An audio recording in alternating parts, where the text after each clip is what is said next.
கிறிஸ்துவுக்குள் பிரியமான சகோதர சகோதரிகளே, இயேசு கிறிஸ்துவின் இனிதான நாமத்தில் உங்கள் அனைவருக்கும் என் அன்பின் வாழ்த்துக்கள். இன்றைய தினம் உங்களுக்காக கொடுக்கப்பட்ட வேத வசனம் சங்கீதம் 34:1. கர்த்தரை நான் எக்காலத்திலும் ஸ்தோத்தரிப்பேன், அவர் துதி எப்போதும் என் வாயில் இருக்கும். சில ஆண்டுகளுக்கு முன்பாக ஸ்காட்லாந்து நாட்டில் தேவனால் ரட்சிக்கப்பட்ட ஒரு வாலிபன் இருந்தான். அவனது நாக்கில் சில புண்கள் வந்து அவைகள் குணமாகாமல் நீண்ட நாட்களாக மிகவும் சிரமப்பட்டான்.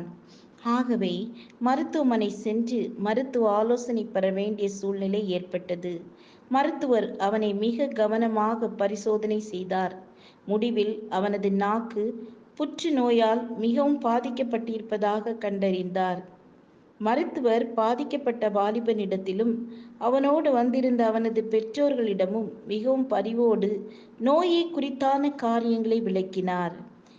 அவனது ஜீவனை காப்பாற்ற வேண்டுமானால் அவனது நாக்கை முற்றுமாய் துண்டித்து எடுப்பதை தவிர வேறு வழியில்லை என்றும், அப்படி எடுத்து விடும்போது அவனால் பேச முடியாது என்பதையும் அவர்களுக்கு சொல்ல வேண்டிய முறையில் சொன்னார்.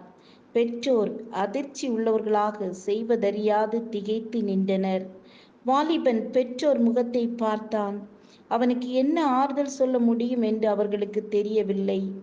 இந்த நிலையில் மருத்துவர் அறுவை சிகிச்சை உடனடியாக செய்யப்பட வேண்டும் என்று வலியுறுத்தினார். அவன் இனி பேச முடியாது என்பதை நினைத்து பார்க்க முடியவில்லை. அறுவை சிகிச்சைக்கான ஏற்பாடுகள் ஆயிற்று. அவனை அறுவை சிகிச்சை அறைக்கு அழைத்து சென்றனர்.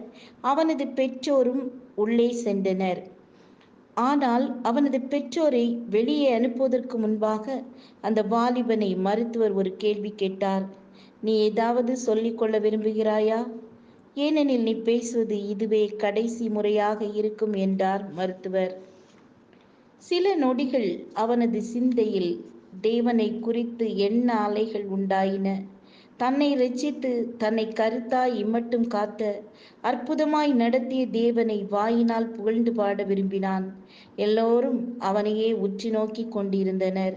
அவனது முகத்தில் நிறைந்த புன்முறுவல் தோன்றி அவனது முகத்தில் ஒரு பிரகாசத்தை காண முடிந்தது. அவனது இருதயம் பரலோக சந்தோஷத்தால் நிறைந்து சிறப்பான ஒரு பாடலை பாட ஆரம்பித்தான். அவனது பாடலை கேட்டு அங்கு நின்றவர்களின் கண்கள் கண்ணீரால் நிரம்பின.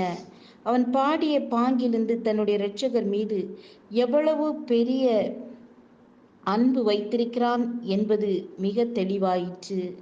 மரித்து கொண்டிருக்கும் ஆட்டுக்குட்டியே உம்முடைய இரத்தம் என்று சொல்லி பாடத் தொடங்கினான். இந்த ஏழையின் மழலை சொற்களையும் தெற்றி நாவையும் கல்லறையில் மௌனமாக வைக்கும்போது இனிமையும் மேன்மையுமான பாடல்களை பாடி உடைய இரட்சிப்பின் வல்லமையை பாடுவேன் என்று பாடினான். When this world is being stammering tongue lies silent in the grave, then in a nobler, sweeter song I'll sing thy power to save. அவனுக்கு மயக்க மருந்து செலுத்தப்பட்டது. மருத்துவர்கள் அறுவை சிகிச்சை செய்தனர். செய்து முடித்த பின்னரும் அவன் சுய நினைவுக்கு திரும்பவே இல்லை. அவன் சதா காலமும் தன்னுடைய மீட்பரை மகிமைப்படுத்தி புகழ்ந்து பாட பரலோகத்திற்கு எடுத்து கொள்ளப்பட்டான். அவன் பாடிய பாடலின் கடைசி சரணத்தில் பாடியது போல கல்லறையில் மௌனமானான். ஆனாலும் மேன்மையான பாடலை பாடுகிறான். அன்பானவர்களே, நீங்கள் உங்கள் நாவை எவ்வாறு பயன்படுத்துகிறீர்கள்? உங்களுடைய பெற்றோருக்கு, ஆசிரியர்களுக்கு விரோதமாக முறுமுறுக்கிறீர்களா? முறையிட்டு கொண்டே இருக்கிறீர்களா? பொய் பேசுகிறீர்களா? எதிர்த்து பேசுகிறீர்களா? அவதூறாக பேசுகிறீர்களா? வதந்திகளை கிளப்புகிறீர்களா? இப்போதே விட்டுவிட தீர்மானியுங்கள். பேசுவதற்கு இதுவே கடைசி தருணம் என்பதை அறிந்தபோதும் அவன் மனம் பதறவில்லை. ஆனால் கிறிஸ்துவை புகழ்ந்து பாடினான். உங்களுடைய முழு இருதயத்தோடும் அவரை புகழ்ந்து பாடுங்கள். நமது தேவனை துதிக்கும் புதுப்பாட்டை அவர் என் வாயிலே கொடுத்தார். அநேகர் அதைக் கண்டு பயந்து கர்த்தரை நம்புவார்கள் என்று நாம் சங்கீதம் 43 வாசிக்கிறோம். ஜெபம் செய்வோம். எங்களை நேசித்து காப்பாற்றி வழி நடத்துகிறதான அன்பின் கர்த்தாவே, நாங்கள் எங்கள் நாவினால் புறங்கூறாமல், அவதூறு பேசாமல், எதிர்த்து பேசாமல், வதந்திகளை கிளப்பாமல், பரிசுத்தமான வார்த்தைகளை பேச உதவி செய்ங்க. எப்பொழுதும் உம்மை துதித்து பாட உதவி செய்ங்க. இயேசுவின் நாமத்தில் பிதாவே, ஆமேன், ஆமேன். God bless you.